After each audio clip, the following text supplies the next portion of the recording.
Welcome guys! Today, pag-uusapan natin sa ating Sir Ed Maths tutorial about sa basic calculus kung paano mahanap yung equation of the tangent line using the formula of the derivative or the slope of the derivative. Okay? So, ito yung general formula na gagamitin natin para mahanap yung mga equation or points ng slope ng each equation. Okay? So, magbibigay tayo ng dalawang examples later para ma-solve natin. Magkaibang example yung guys. Sa first example, bibigay natin yung coordinate mismo. And then sa second one, the second example will be equation alone. So, magkaibang setup ng equation, magkaibang setup din ng solution. Okay? Okay, before we start, himay-himayin muna natin ano ba itong tinatawag nating formula ng general derivatives, no? Especially slope. Okay, so ang M here stands for the slope. So automatic guys. Ang slope kasi guys, makukuha natin yan by means of, in general algebra, slope is obtained kapag given po ang dalawang values ng coordinates. So here, sa derivatives po, usually, minsan ang ginagawa is, ang given lang po ay isang coordinate. So, hindi natin agad-agad makukuha yung slope unless hindi given ang dalawang coordinates. Because the original formula for the slope is m is equal to y of 2 minus y of 1 all over x of 2 minus x of 1. So, this is the rise over run. Kaya medyo tawag dito, magkaiba yung solution ng slope natin. So in here, general derivatives tayo. Dito naman, this is just two coordinates na given. Okay, here are the examples.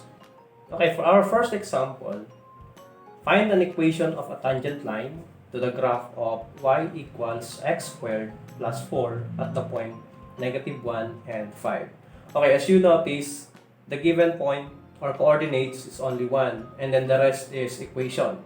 So, hindi natin agad makukuha yung slope since the given coordinate is just 1. So, we are now going to apply the formula, this long method guys, but there is a shortcut. Tuturo ko sa inyo later. So, bale, ang gagamitin natin is this formula to find the slope.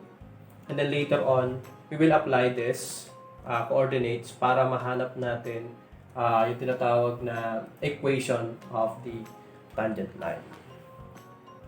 Okay, so ito po yung magiging solution natin guys. So, bale, ang magiging formula natin for this slope will be m of x is equal to the limit of f of x plus delta x minus f of x over delta x as delta x approaches to 0. So, kung napapansin ninyo, there is an equation here, a quadratic equation, meaning ang graph nito guys ay parabola.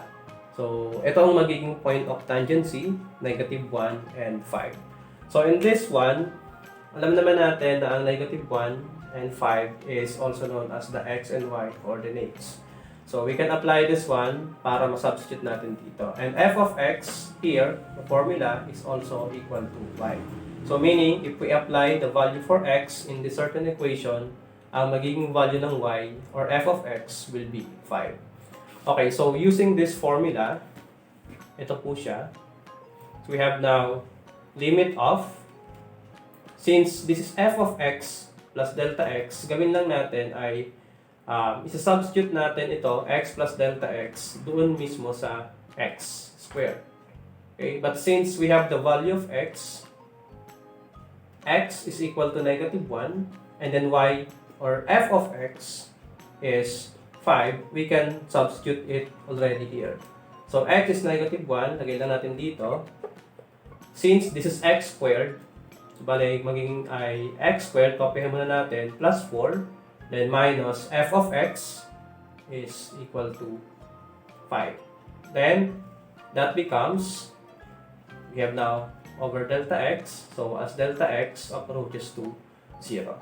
But since ang x natin will be substituted by x plus delta x, ang x plus delta x will be also equal to negative 1 plus delta x. Since ang x natin will be negative 1.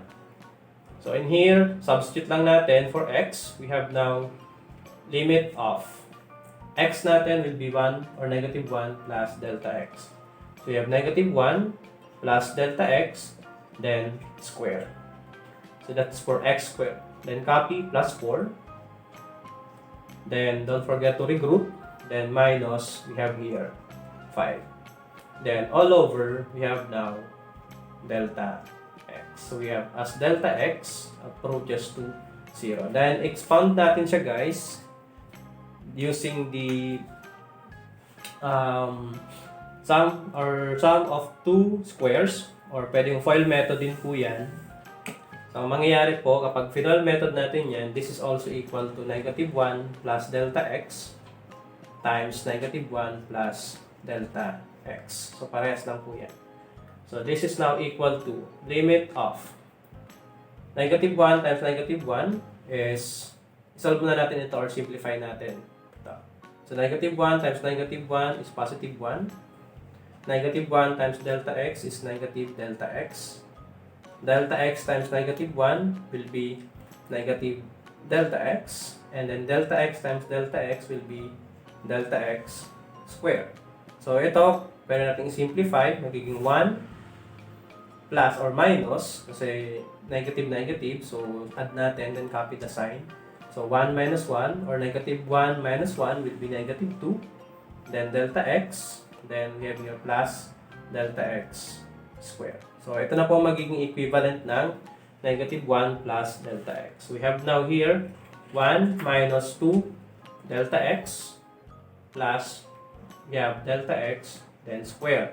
Then don't forget this one, plus 4, then minus 5. Then all over, we have now delta x as delta x approaches to 0. Okay, then simplify na natin to guys. Yung mga kung merong mga similar terms na nasa taas, kukombine lang natin. Just like this one, 1, 4, and 5. So we can have 1 plus 4 is 5, then minus 5 is 0. So we can cancel them out here.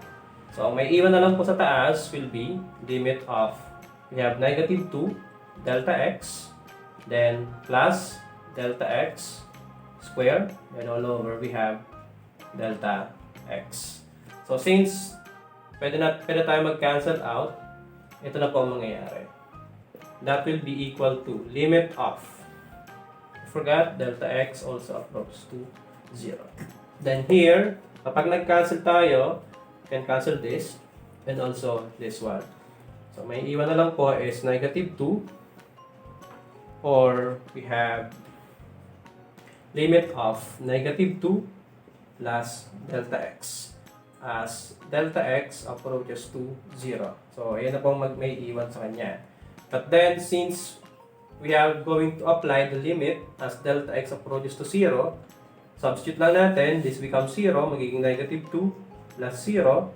So ibig sabihin po, negative 2 is our slope. Okay, ito pa lang panahanap natin. So we have already found out the slope. Then this time, gagamitin na natin ito para mahanap natin yung equation ng tangent line. Okay, so ang nakuha natin kanina ay here, slope, which is negative 2.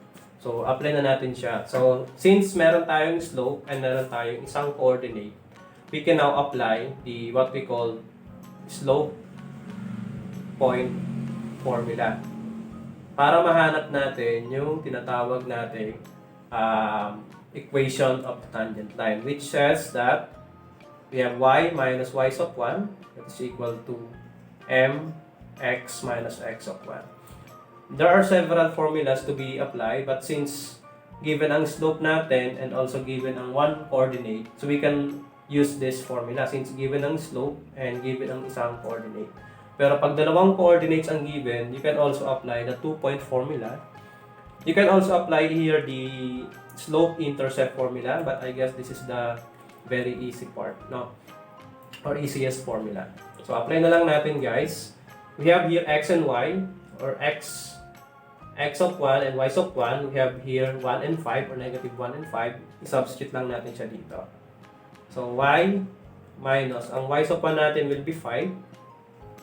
Then, equals now, ang m natin will be negative 2. Then, x minus x of 1 will be negative 1. So, we have here negative 1. Yan. So, simplify na lang natin. We have now y minus 5 equals negative 2, then x plus 1. So, we have now y equals. Lipat na natin sa kabila ito. So, simplify lang natin. Magiging negative 2x. Negative 2 times x is negative 2x. Negative 2 times 1 is we have negative 2. Then, lipat sa kabila ito. This becomes plus 5. So, the equation of the tangent line will be y equals negative 2x plus 3. So, this will be your final answer. Y equals negative 2x plus 3. Okay.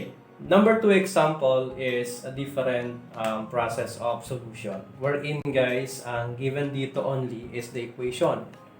So, ang aalamin natin is ang slope and then the value of the coordinates. Hahanapin natin yung value of coordinates. So, since the problem is find the slope of the tangent line to the graph of the function f at point x and then f of x, or x and y is also same as x and f of x. Then, find the points on the graph where the tangent line is horizontal. Okay, pag sinabi natin guys na tangent line is horizontal, automatic guys, ang slope nito will be 0. Okay, so if the tangent line is horizontal, the slope will be 0. So automatic ang magiging slope na nito ay 0. But then we are going to find out what will be the coordinates of that point of tangency or that point of tangency of the graph itself. Okay, again, we will be using the formula of the slope, which is m of x is equal to the limit of f of x plus delta x minus f of x all over we have delta x as delta x is equal to or approaches to 0. So ito pa rin ang gagamitin natin. But then, ang f of x, wala tayong coordinates dito, kaya ang ilalagay lang natin dito is the equation itself. Okay, so let's solve. Okay, let's solve guys. Okay, kung napansin nyo yung previous example natin, meron tayong coordinates na in-apply sa x and then sa f of x. But this time, this is only an equation. Meaning, wala tayong ilalagay sa x at wala rin tayong ilalagay sa value na f of x or y itself because there is no coordinate given. Meaning, there is no point of tangency. Hahanapin pa po natin kung anong point po yun makikita sa graph. Okay, so since it's our problem, we wish to apply this one, finding the slope again. So, ito ang gagawin lang natin. We have m of x is equal to limit of. Since this is f of x plus delta x, ang lahat ng x dito guys, palitan lang natin siya ng x plus delta x. Okay, so we have here 3 times. Since this is x squared, so lagyan lang natin siya ng x plus delta x, then square. Then this is negative 12 times x again. So we have now x plus delta x. Then we have here plus 8. This is for the f of x plus delta x mismo. Now, meron pa tayong f of x dito, so minus. Since ang f of x natin is hindi given, meaning walang coordinates na given, ang ilalagay lang natin dito will be the equation itself. So we have now 3x squared minus 12x plus 8. Okay, so this is all over, we have delta x. So as delta x approaches to 0. Okay, so ito na muna ang solve natin kasi medyo mahaba ito. So i-disregard ko na lang muna ito. Okay, so here, expand natin. We have here, ito muna guys ha, sa FOIL method muna kayo. So we have 3 times. So ang pag-FOIL method ganito lang po.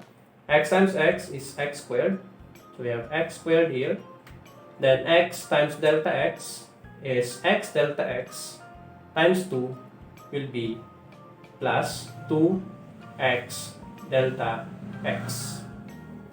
Then for the last term, we have now delta x times delta x is delta x squared. So plus delta x squared.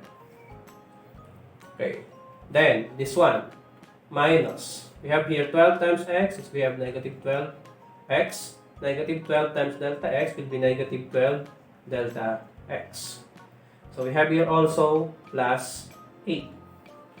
So in this one, apply lang natin, distribute natin yung minus sign. Don't forget that. Huwag pong kokopyahin agad-agad ito. Kasi meron tayong distribution po ng formula or ng sign. So negative times 3x squared will be negative 3x squared. Negative times negative will be positive 12x. And then negative times positive also is we have negative 8. So this is all over we have delta x. Now, simplify na natin. Distribute muna natin itong nasa first equation. So we have 3 times x squared is 3x squared. 3 times 2 will be, we have 6x delta x. Then 3 times delta x squared will be plus 3 times delta x squared. Huwag mong kakalimutan itong parenthesis kasi ibig sabihin nito delta squared x squared. Then we have here minus 12x minus 12 delta x plus 8 minus 3x squared plus 12x minus 8. And that is all over delta x. Okay, so kung meron po tayong ika-cancel dyan, kakancel lang po natin yung mga similar terms na same terms po. Let's say this one, 3x squared and then negative 3x squared. So pwede tayong mag-cancel dyan because 3 minus 3 will be 0. So let us find out kung ano po yung mga pwede i-cancel. So you have 3x squared minus 3x squared is 0. Also, we have here the negative 12x and positive 12x because that is already 0. Also, we have here 8 minus 8 is another 0. So, ang may iwan na lang po dito will be 6x delta x plus 3 delta x squared minus 12 delta x. So, ito na po yun. We have here 6x delta x plus 3 delta x squared then minus 12 delta x. And all over, we have now delta x. Okay, so since merong mga delta x tayo guys dito, pwede tayo mag-cancel na. So, delta x, minus 1 delta x dito, then another delta x. So, this is equal to, magiging 6x, then plus, we have here 3 delta x minus 12. Okay, so since ito na lang po ang naiwan, apply lang natin guys yung limit as delta x approaches to 0. So since delta x approaches to 0, 3 times 0 will be 0, and then ang may iwan na lang po will be the slope. We have m of x is equal to, copy, 6x minus 12. And this will be the formula for the slope. Okay, so we find out that the slope formula will be m of x is equal to 6x plus or minus 12. Okay, so since according to the problem, if the slope is horizontal, will be the slope will be equal to 0. Okay, so let's assume that m of x is equal to 0. So sabi kasi sa problem, if the tangent line is horizontal to the graph, that means the slope will be equal to 0. Then simplify lang natin dito. So that becomes 0 is equal to 6x minus 12. So in here, transform lang natin or apply natin yung addition property of equality or subtraction property of equality by this one. So this becomes 12 equals 6x. And divide both sides by 6, we can have x will be equal to 2. So that means guys, ito po yung coordinates natin, no? So, nakuha na natin ang value ng x. Ang hahanapin natin ngayon is the value of y. This will complete the value of the coordinates, the point of tangency. So, we have here, this is the original equation, guys. F of x is equal to 3x squared minus 12x plus 8. Ang gagawin lang natin, guys, is substitute natin yung value ng x to the original problem para makuha natin yung value ng y. So, we have 3 times 2 squared minus 12 times 2 plus 8. So, we have now 2 squares 4, then times 3 we have 12.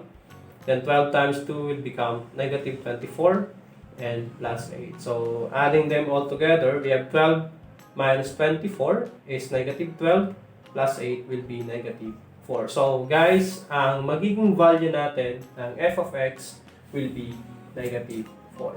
So, meaning, guys, this one is our equation, and then the point of tangency is 2 and negative 4. Okay, guys, kung ipapakita natin sa graph yung equation natin kanina or examples natin kanina, example number 1 and example number 2, no? Okay, so for example number 1, okay, so ang unang ginamit natin is find the slope and then given ang coordinates nun. So since ang hinanap lang natin dito is slope, ito na po yan. And this line is the tangent line. Ibig sabihin, guys, dito mag-cross siya. This line will only touch the parabola once. This is because this is only y is equal to. So it's because ang equation ng tangent line natin is y is equal to negative 2x plus 3. So, ito po yung ibig sabihin nito. So, kung i-substitute natin yan, tingnan natin, guys, kung magta-touch siya sa 8. If we have here negative 2 times negative 2 that is negative 4. Negative 4 plus 3 is 1. So, automatic hindi po tatama yun. Okay? So, negative 2x plus 3. That is the equation of the tangent line. Okay, also, sa equation number 2, wherein sabi sa equation natin or sa problem na ang slope nito will be horizontal and that slope is equal to 0. So that means the graph of f of x is 3x squared minus 12x plus 8 is ito po. Then, yung point of tangency here is 2 and negative 4 based doon sa kinuha natin kanina na slope. Okay, so 6x minus 12 is the slope. So, since 0 ang magiging value ng slope natin, this will be our tangent line. Okay? So, we have 6x minus 12 at 2 and negative 4. Okay, guys. So, that's it for our basic calculus, finding the equation of tangent line given the coordinates and given only the equation. I hope, guys, kahit dalawang examples lang yung i-present natin, there is still learning na nakuha po kayo dito sa video na to. Okay? So, see you again in the next video, guys. Ciao!